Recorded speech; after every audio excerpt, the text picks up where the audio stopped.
12th science પછી તમે જો એન્જિનિયરિંગમાં એડમિશન લેવાના હોય તો સૌથી મોટો પ્રશ્ન છે બ્રાન્ચની પસંદગી. બ્રાન્ચની પસંદગી કેવી રીતે કરવી? શું મિત્ર કહે એવી રીતે કરવી? શું કોઈ ટીચર કહે એવી રીતે કરવી? કે ભવિષ્ય શું છે એના આધારે?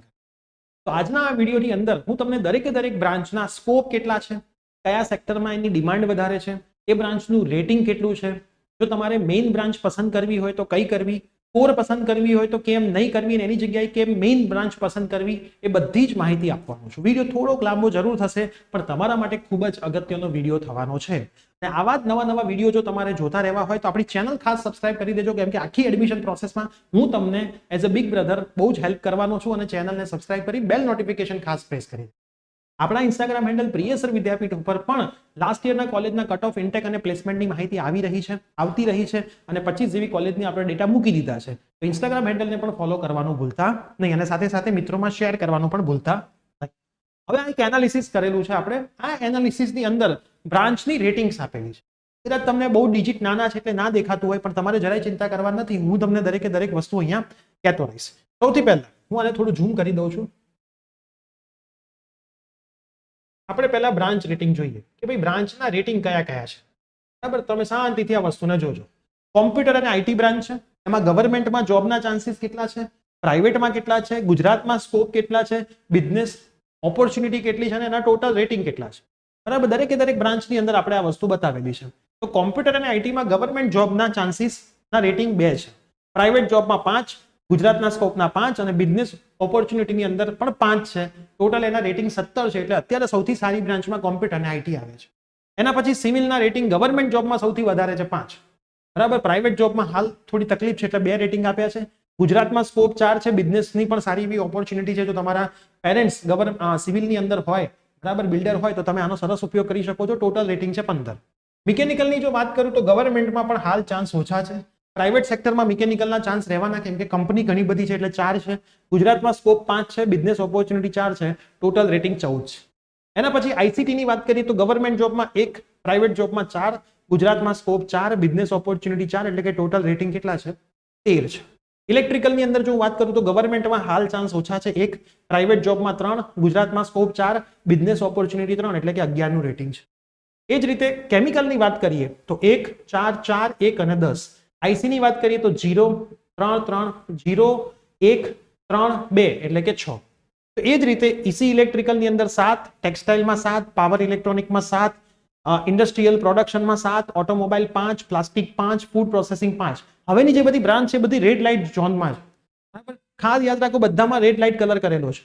રેડ લાઇટ કલરનો મતલબ શું છે કે ભાઈ આની અંદર તમારે બહુ ધ્યાન રાખીને એડમિશન લેવું જોઈએ. બરાબર, આ જે રેડ અને લાઇટ કલર કરેલા છે, ઓરેન્જ કલર અને રેડ કલર, એમાં તમારે ખાસ ધ્યાન રાખીને એડમિશન લેવું જોઈએ. જેમ કે રબરમાં પણ 5 છે, ઓટોમેશન 5 છે, petroleum 4, environmental 4, biomedical 3, મેકાટ્રોનિક્સ 3, metallurgy 2, water management 2, dairy technology 2, Biotech 2, marine 1, aeronautical, fire safety અને માઇનિંગમાં તો હાલ કોઈ પણ પ્રકારના સ્કોપ દેખાતા નથી. હવે ઘણી વખત વિદ્યાર્થીઓને ખબર નથી હોતી બ્રાન્ચ પસંદગી કરવામાં કે હું કઈ બ્રાન્ચ પસંદ કરું, શું મેઇન બ્રાન્ચ પસંદ કરું, કોર બ્રાન્ચ પસંદ કરું કે એની પછી આવેલી બ્રાન્ચ પસંદ કરું. તો ખાસ ધ્યાન રાખો કે જો તમે ઓટોમોબાઈલ પસંદ કરવાના હોય તો મિકેનિકલ પસંદ કરો. જો તમે એન્વાયરમેન્ટ પસંદ કરવાના હોય તો સિવિલ કરો, એન્વાયરમેન્ટ ના કરો. ફૂડ પ્રોસેસિંગ કરવાના હોય તો મિકેનિકલ, આઈસીટી કરવાના હોય તો કોમ્પ્યુટર આઈટી, પેટ્રોલિયમ કરવાના હોય તો કેમિકલ, પ્લાસ્ટિક કરવાના હોય તો કેમિકલ મિકેનિકલ, પાવર ઇલેક્ટ્રોનિક્સ કરવાના હોય તો ઇલેક્ટ્રિકલ, રોબોટિક્સ ઓટોમેશન તો મિકેનિકલ અથવા તો ઈસી, રબર કરવાના હોય તો કેમિકલ ને મિકેનિકલ, અને ટેક્સટાઇલ કરવાનો હોય તો મિકેનિકલ. મતલબ તમે જો આ બ્રાન્ચ પસંદ કરવાના હોય તો એની જગ્યાએ આ બેઝિક બ્રાન્ચ પસંદ કરો, જેથી ભવિષ્યમાં તમને ચાન્સ વધારે મળે, જોબ ઓપોર્ચ્યુનિટી વધારે મળે. જો તમે એરોનોટિકલ પસંદ કરવાના હોય તો મિકેનિકલ કરો, બાયોમેડિકલ તો ઇલેક્ટ્રિકલ અથવા તો ઈસી કરો, બાયો ટેકનોલોજી તો કેમિકલ, ડેરી ટેકનોલોજી તો મિકેનિકલ, ઇલેક્ટ્રિકલ વ્હીકલ તો ઇલેક્ટ્રિકલ, ફાયર સેફ્ટી તો મિકેનિકલ અથવા ઇલેક્ટ્રિકલ, મરીન તો મિકેનિકલ, મેટલર્જિકલ તો મેકેનિકલ, માઇનિંગ તો સિવિલ, નેનો ટેકનોલોજી તો ઇલેક્ટ્રોનિક અથવા તો ઈસી પસંદ. એનું રીઝન પણ લખેલું છે. ઘણા બધા વિદ્યાર્થીઓ બાળપણમાં aeronautical, nano technology, automobile engineering બનવાના સપના જોતા હોય છે અને તેને જ પોતાનો ઇન્ટરેસ્ટ સમજી બેસે છે. હકીકતમાં આ બધી ફ્રેન્સી બ્રાન્ચમાં આપણી સોસાયટીમાં નોકરીઓ નથી. વિદ્યાર્થીઓને સાવચેત રહીને ભવિષ્યની કેરિયર લક્ષી તકોને ધ્યાનમાં રાખીને જ બ્રાન્ચ પસંદ કરવી જોઈએ. ખાસ ધ્યાનમાં રાખજો, તમારું ભવિષ્ય છે. આડી અવડી બ્રાન્ચ પસંદ થઈ ગઈ તો એમાં જોબ મળવાના ચાન્સીસ નથી એવું નથી, પણ બહુ જ વધારે નથી. તો જો તમે આ બ્રાન્ચ પસંદ કરવાનું મગજમાં વિચારીને બેઠા છો તો એની જગ્યાએ એની મેઇન બ્રાન્ચ પસંદ કરો, જેથી ભવિષ્યમાં તમને જોબની તક સારી મળે.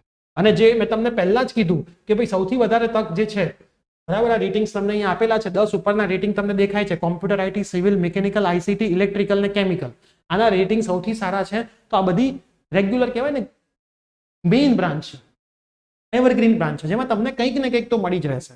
તમે સાવ નહીં બેસી રહો. કદાચ બિઝનેસમાં નહીં મળે તો તમે જોબ ક્યાંક કરશો, જોબ ક્યાંય નહીં મળે તો ગવર્મેન્ટ તમને જોબ મળશે. કંઈક ને કંઈક સ્કોપ તમારા માટે હંમેશા ખુલ્લા રહેશે. તો આઈ હોપ તમને બધી જ વસ્તુનો હવે ખ્યાલ આવી ગયો છે.